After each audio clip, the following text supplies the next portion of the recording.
Subscribe to our channel and press the bell icon to never miss an update.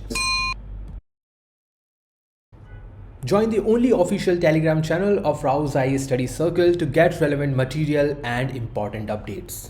Hello everyone and welcome to Daily News Simplified, your one-stop solution to detailed analysis of the current affairs which are published in the Delhi edition of Hindu newspaper. Articles dated 8th of July 2021 are listed on your screen, and the timestamping for these articles is given in the description box. So let us begin with the first article itself. Well, for this week's answer writing assignment from DNS video, this is your question. E-governance is an enabler and facilitator of good governance. Elucidate. You have to answer this question in about 150 words and submit your answer on ELEARN platform, where you can get a direct feedback from our evaluation team. So the first article for today's discussion is from page 7 of Delhi edition Hindu newspaper, and this article is actually talking about a very important thing which is known as sexual and reproductive health among women. The context of the article says that author has called for a better sexual and reproductive health right regime in India through multi-stakeholder approach. Now what does it mean? It means that all people across India should come forward to provide better sexual and reproductive health to the women in the country. Apart from this, there are many dimensions which this article actually covers. Those dimensions are, of course, your general studies paper 1, where women and population are important topics. In general studies 2 and 3, somehow health also becomes an important part of your syllabus. Hence, because of this relevance, we will cover the mains perspective of this topic today. So after going through this topic, you will learn a lot about the current sexual and reproductive health status in India and what are the basic causes and way forward when it comes to the women health and the population in the country like India. Now what is our focus today? Well, we have 3 focus under this topic. First one being your important terms which were mentioned in the article. So we'll go through those definitions and important facts which can be helpful in your prelims as well. Then we will go through the India status on sexual and reproductive health. We will look into basic data set for this coverage. And finally, we will go into the analysis of the topic, that what are the current issues and what are the possible way forwards which we can go for challenging the negative social norms. So let us start with the important terms mentioned in the article. The first one, of course, being your total fertility rate. In normal term, it is also known as TFR. TFR in a specific year. So it is calculated on annual basis. Defined as total number of children that would be born to each woman if she were to live to the end of her childbearing years and give birth to the children in alignment with the prevailing age-specific fertility rates. Now let me simplify this for you. Specific year means annual. Children born means, let's say there's a woman X and she has 3 children. However, her age as of now is only 42 years old. As per the biology, she is eligible to get pregnant even now. So, in that sense, what is her TFR would be? It would be more than 3 because she still can get more children in their family. In that sense, if the age of X is, let's say, 80 years old. Now going by the biological sense, we would say that she is beyond the age of bearing a child. And she is out of that childbearing years. Hence, her status would be only 3 under TFR, not more than 3. The next important term which was mentioned in the article is National Family Health Survey. It is a large-scale, multi-round survey conducted in a representative sample. So it is a sample survey, alright. So it is not a census. So everyone in the population is not counted, only samples are taken of households throughout India. So it is a household level based, it is not an individual level based survey. It comes under the Ministry of Health and Family Welfare. Of course, by the name default, it is under this ministry. And along with this ministry, we have International Institute of Population Sciences, which is serving as a nodal agency in order to conduct this survey.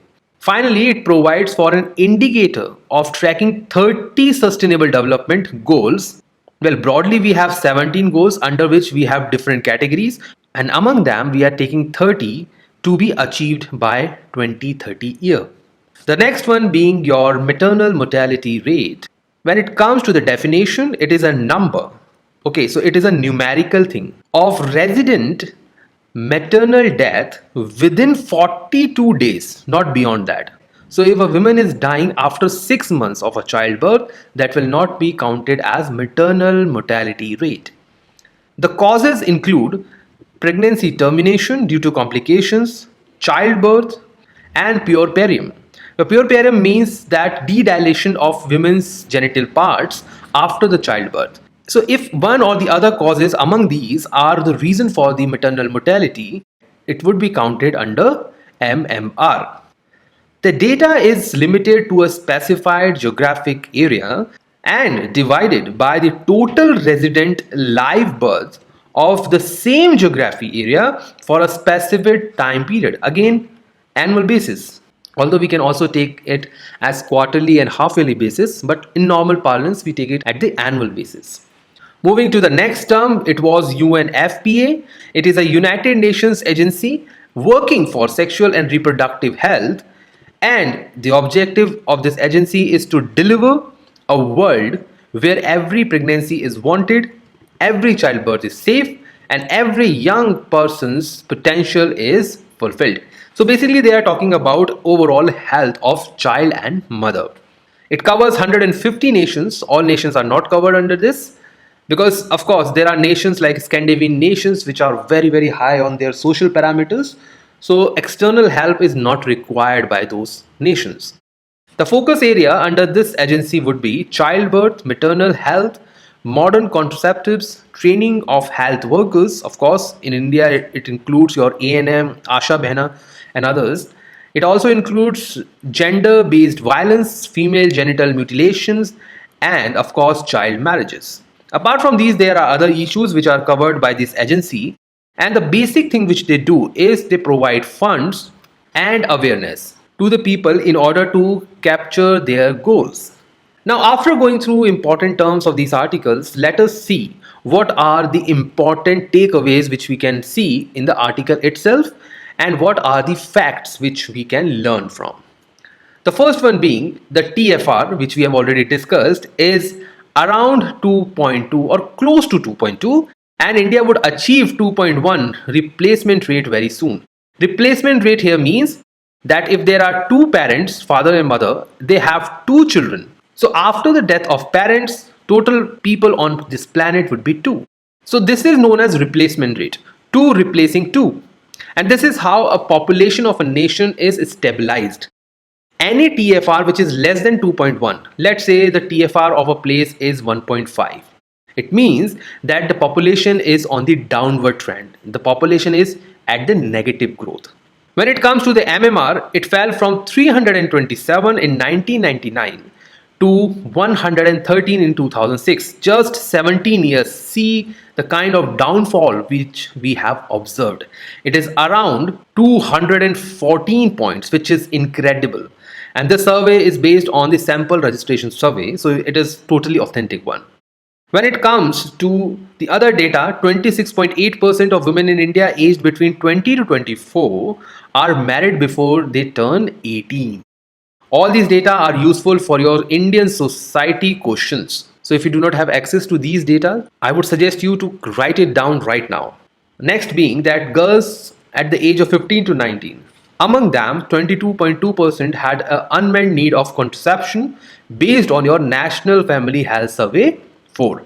And imagine if they do not have the access to these contraceptives, there is a chance of population boom, and which is not good for a nation like India, where resources are becoming scarce by the day.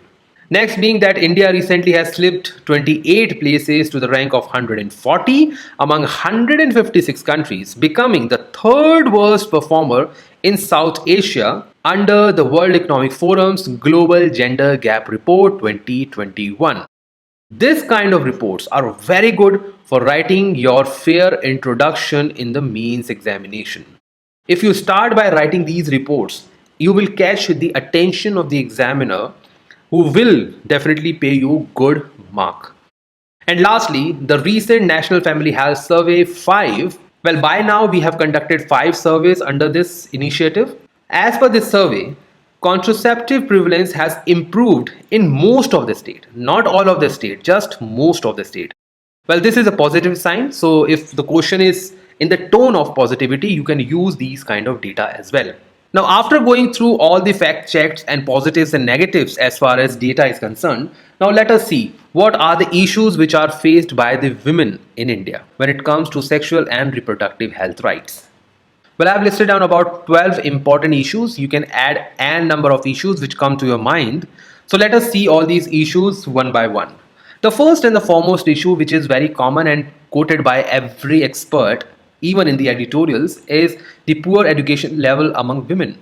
So once a woman is not very well educated, she will not be able to take empowered and learned decisions. And because of this, what they do is they go by the social trend.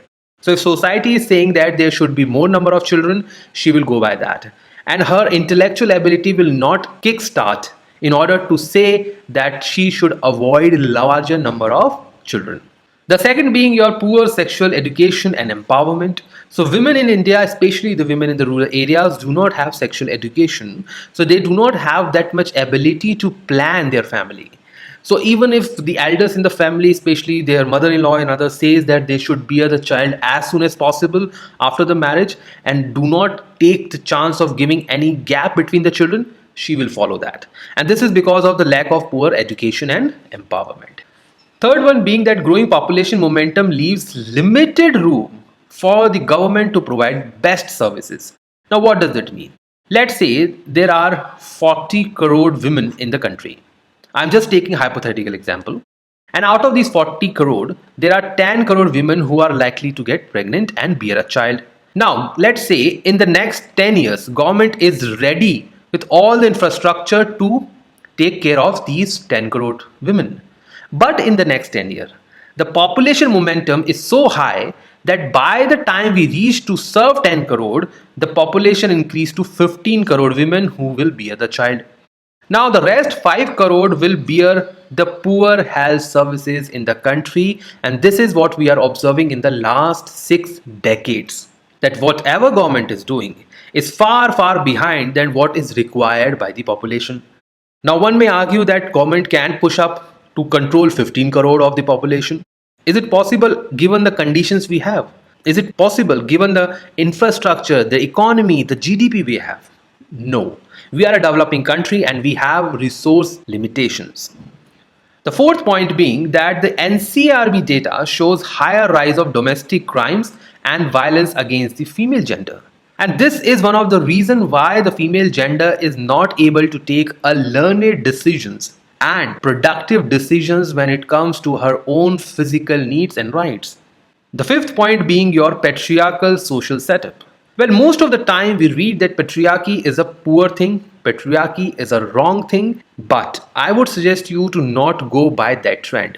You are fighting for a civil service examination, you should have that larger perspective, you should have that broader intellectual perspective and say that somewhere down the line patriarchy is also important for a good decision making in a family. Now you are mature enough, whenever you write such kind of thing, you should always write that with the help of an example.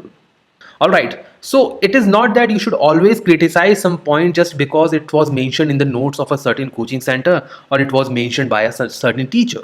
You should have that broad perspective also. The sixth point being your limited freedom on physical right. Well, a female in India does not have that much of freedom to decide what she wear, what she talk, how she look, what should be her physical appearance. All those reasons are actually making female gender more sensitive towards their social status. And once they get this mental image that they are being subdued, they are being subjugated under the social norms, they will lose their power to make their own lives decision. Seventh one being, of course, the emotional stigma which comes with the early pregnancy and premature birth. So younger women or a teenager woman or a teenager girl who bear a child, of course, will go through a mental trauma while raising that child. And this trauma is repeated multiple times, and this is the reason why they lose their right on their reproductive habits. The next being your unwanted girl child issue and the son meta preference. It was mentioned in the economic survey 2-3 years ago. And because of this unwanted girl child and son meta preference, there have been a rise of 10 to 15% more people in India. Because social status says that a family should have more number of male child. And in order to demand that, what they end up having is more number of girl child. So these girl child are somehow seen as unwanted girl child in the society, and that of course leaves little room for them to empower more. Next being of course your socially unacceptable norms towards the girl child, that if you have more number of girl child you will face more dowry pressure in the future. We have coercive methods like one child or the two child policy, which are almost counterproductive. Take the case of 1970s or 1980s, when despite too much of government interference, there was a population boom in the country and population growth was about 25%. Next being your limited success on family planning, measures like contraceptive awareness and etc. Well, the government schemes, of course, are very limited in their approach and in their targets. And because of this limited targeting approach, they end up getting lesser achievement than what they were planning to. And last one being your limited health infrastructure, of course, because lesser number of institutional deliveries will increase the chances of maternal mortality rate in the country. And once the maternal mortality rate is high, we will never have a good population control, and of course we will have higher total fertility rate. So it is more like a cycle of a cause and effect relationship. Now, after doing all these issues, let us see what are the possible way forward. What should we do then? Well, the first one being your target based and bottom up approach. So let's start with the villages itself and target those states and those districts which have very high prevalence of TFR and MMR. Next being your population related sex education right from the school education. So all children in the school should be taught about how to control population, and by the time they reach 11th or 12th grade, they should be provided all relevant information on the contraceptives and family planning. The girls should be empowered through the use of education, health, skill development and entrepreneurship. Well, these points are not limited to this question. These points can be used on multiple grounds in your paper 1, 2, 3 and in fact your paper 4, apart from what you are using in the essay paper. We can also go for right based approach on information to health. It means that right to information on health should be part of a daily routine. Every woman across the nation should have this right that by the time she becomes eligible for marriage, she should have all the relevant information on family planning, reproductions, and of course your sexual rights. Next being your empowering women through the schemes like Beti Bachao Beti Padhao, Ayushman Bharat, Universal Immunization, Samagra Shiksha Abhiyan and many others. It means that these schemes should be revamped and more target based. Next being your mass awareness through programs like Mahila Panchayats. So Mahila Panchayats could be organized on monthly basis, maybe on fortnightly basis, where females across these villages can come together, sit together, health workers, doctors can come at the same place, they can talk to each other, they can resolve each other's issue. There could be a question and answer sessions in order to make them more empowered and informed. And the last one being the skill development to health activists and also taking help from NGO and civil society. With this now I'll leave you with the important question. Read this question and if possible write the answer on your own. I will give you just important glimpse of the question.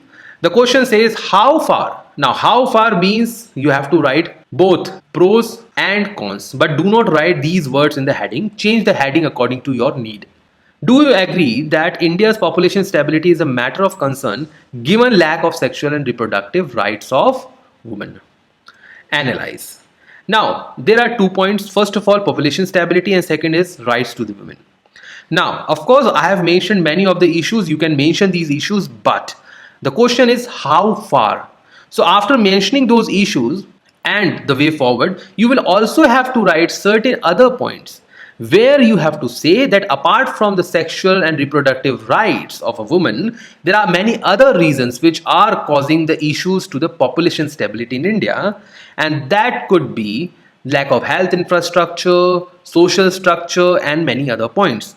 It means you have to go beyond the lack of sexual and reproductive right of women. With this, now I'll take you to the next article for the day. This article was published on page 3 of Delhi edition Hindu newspaper, and it talks about the recent move taken by the government of Delhi, under which they have opened their own genome sequencing lab. The context says the Chief Minister of Delhi, Arvind Kejriwal, has inaugurated the SARS-CoV-2 genome sequencing facility at Lok Nayak Hospital, which is a government hospital. It will help in timely identification of COVID-19 variants and will aid on the strategies to counter them. Now, apart from this article and its context, what is more important for us to understand that what is genome sequencing, how it is created, and what are the basic benefits of genome sequencing for human beings. Apart from this, we will also look into some of the genome related projects both at India and as well as the international stage. So let us begin with what this is all about.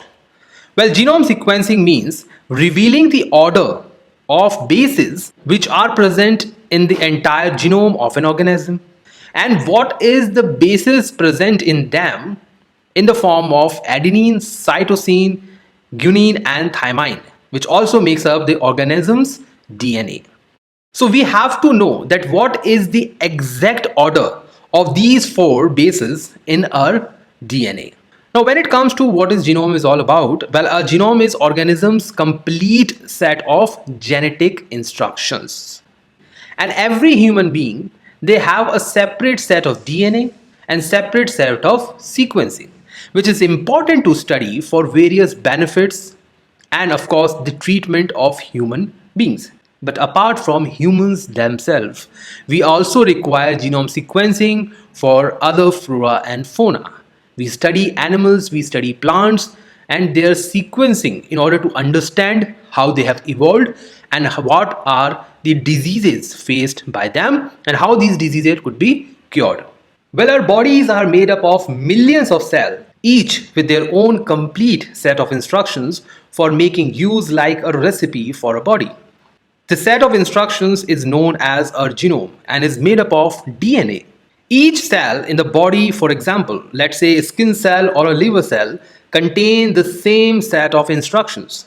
The instructions in our genome are made up of DNA. Within the DNA is a unique chemical code that guides our growth, development, and health. This code is determined by the order of 4 nucleotide bases that make up the DNA that we have already discussed as A, C, G, and T for short. The DNA has a twisted structure, as you can see in this figure. This is the twisted structure, and this structure is in the shape of double helix. A single strand of DNA are coiled up into structure called chromosomes, and chromosomes are located in the nucleus of each cell. Within a chromosome, sections of DNA are read together to form genes. And genes control different characteristics such as eye color, height, color of our skin, and many others. All living things have a unique genome. So as I said, plants, animals, humans, they have their respective genome.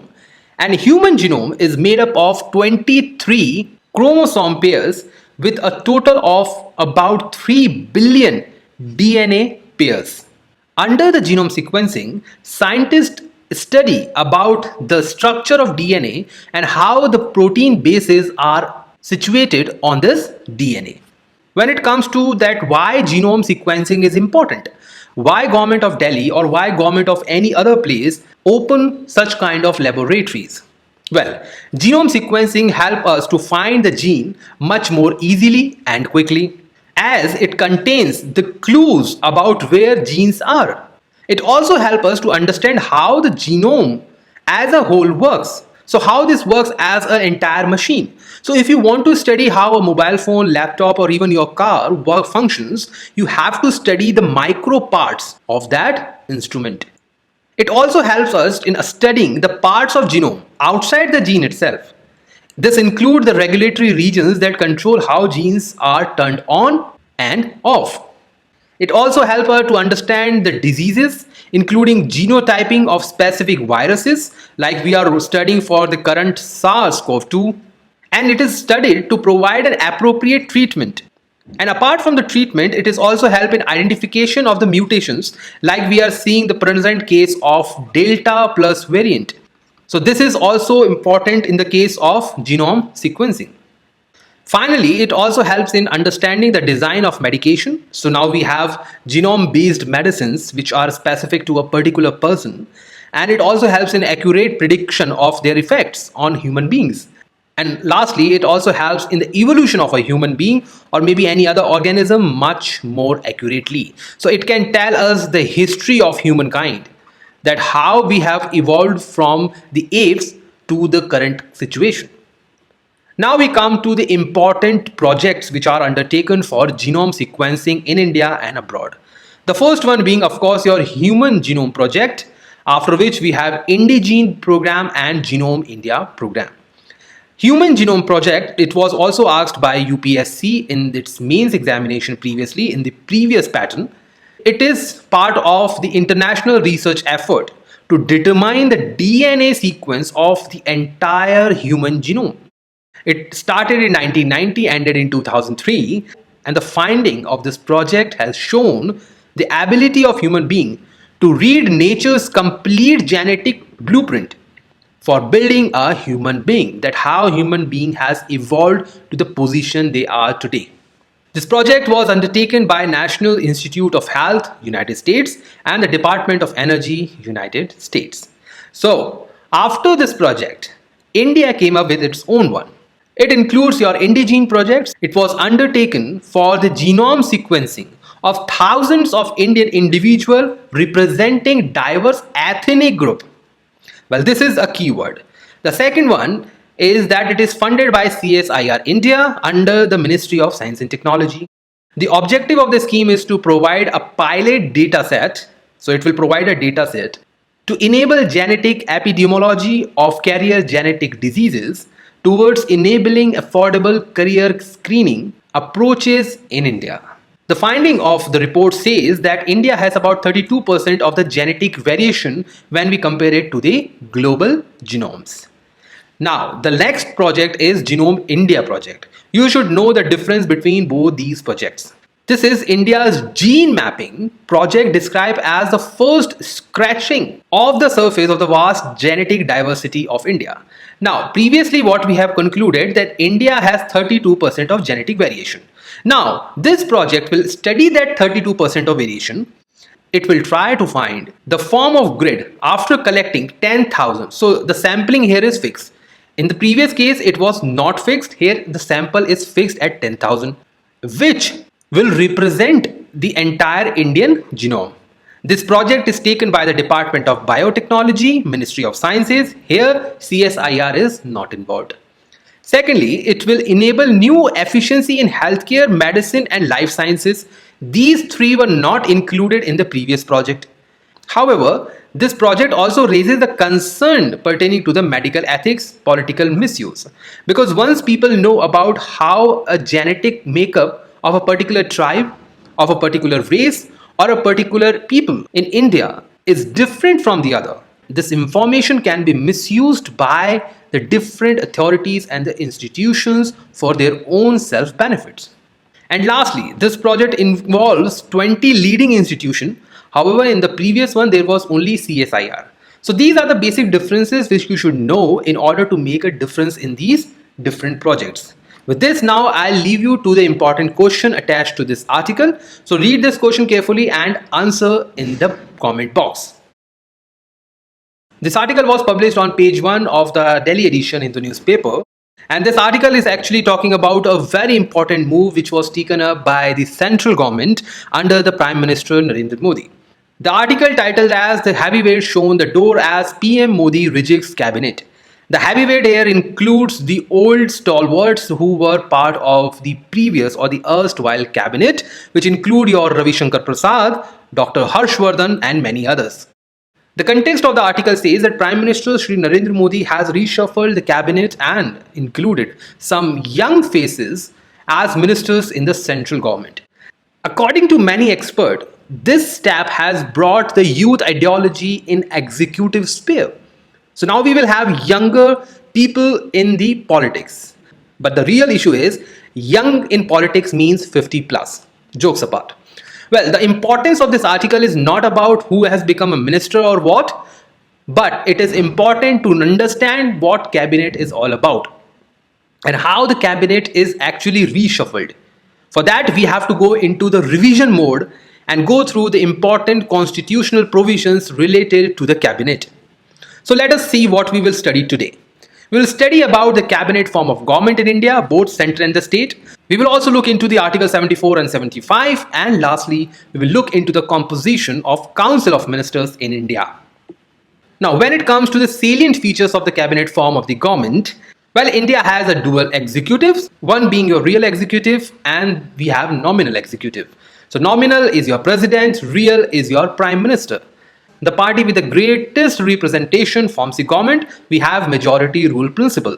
We have dual membership. So a minister are member of both legislature and the executive, plus a minister can come from either house of the parliament, and even if he or she is not a member of the parliament, they can become a minister for the period of 6 months. All the council of ministers, including the cabinet, have collective responsibility, including your prime minister and his council of ministers, towards Lok Sabha, not Rajya Sabha, because Rajya Sabha is a permanent house and they do not have a direct representation through first past the post election process.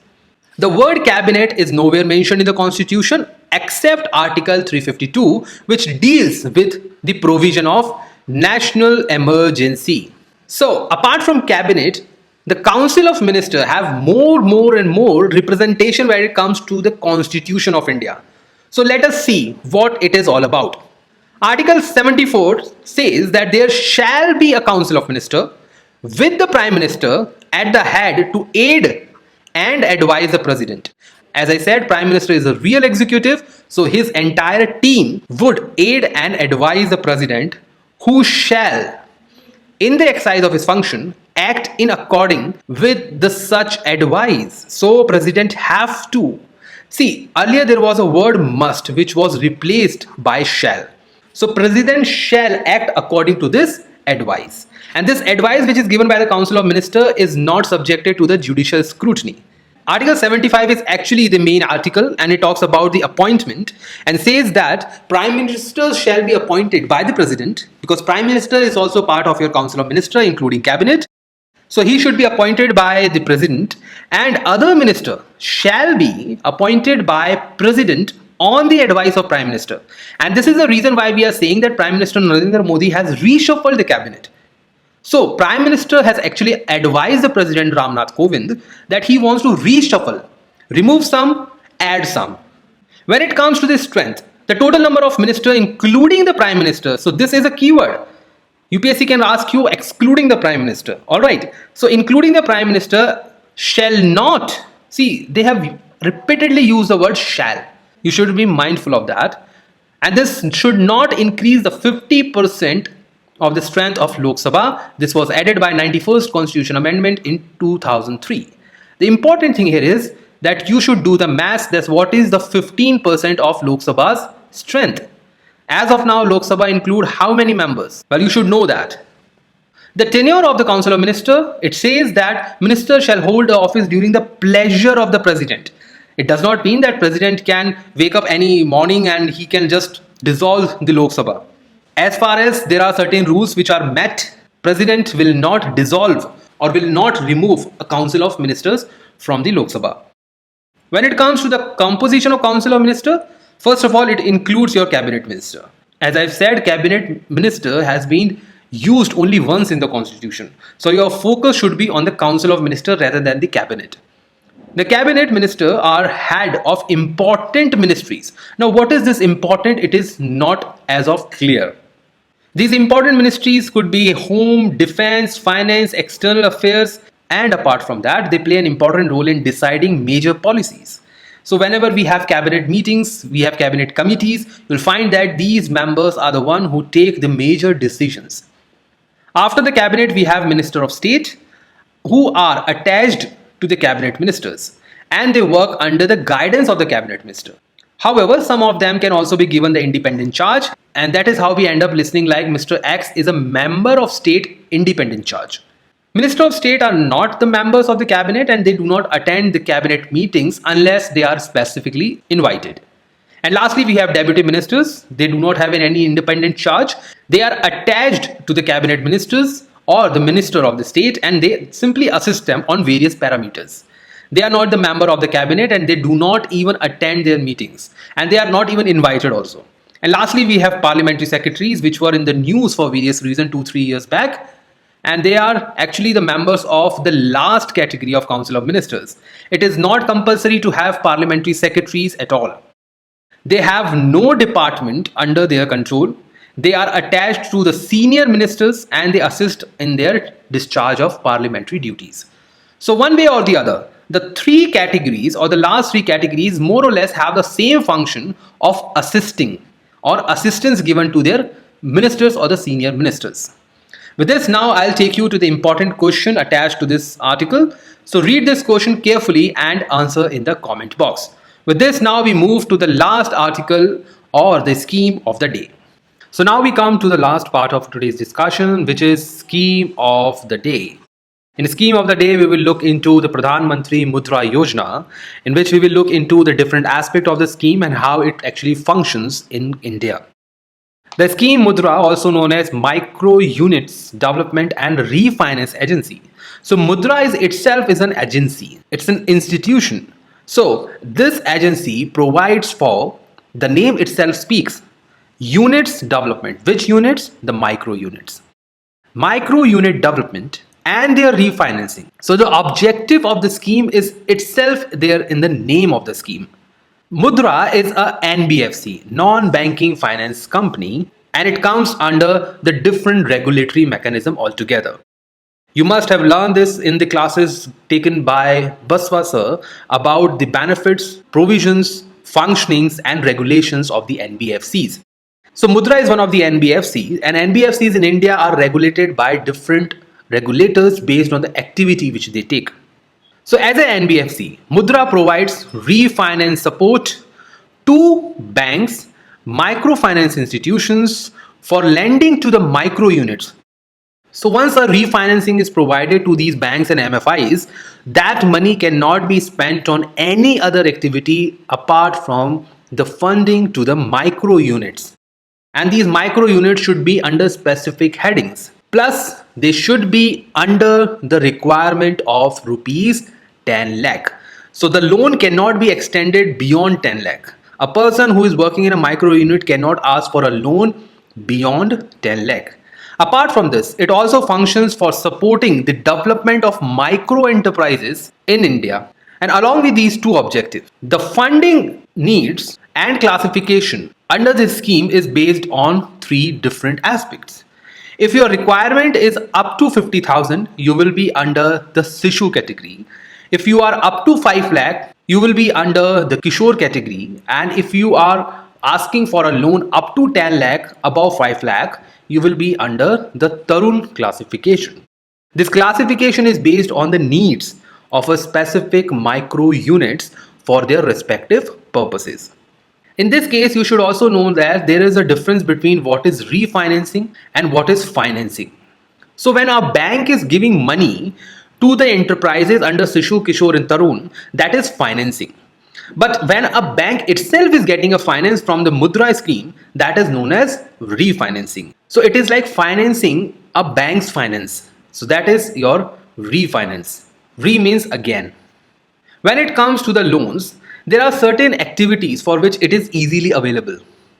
This list is not limited or non-exhaustive. There are n number of other activities for which loan can be provided. This include your businesses for vendors, traders, shopkeepers and other service sector activities. So UPSC can ask questions like this, that MUDRA scheme is not including, or MUDRA scheme does not include service sector activities. This include working capital loans through MUDRA cards, equipment finance for micro units, let's say small machinery or tools or something like that. Transport vehicle loans, let's say there is a delivery agency and they want to buy 5 motorcycles. So they can approach banks under the MUDRA Yojana and they can avail the funding. There are two important aspects for this scheme, which is very important. First, that all loans are collateral free. So a person who is availing a loan to buy 5 motorcycle will not have to show some collateral papers like properties or wealth assets or something like that.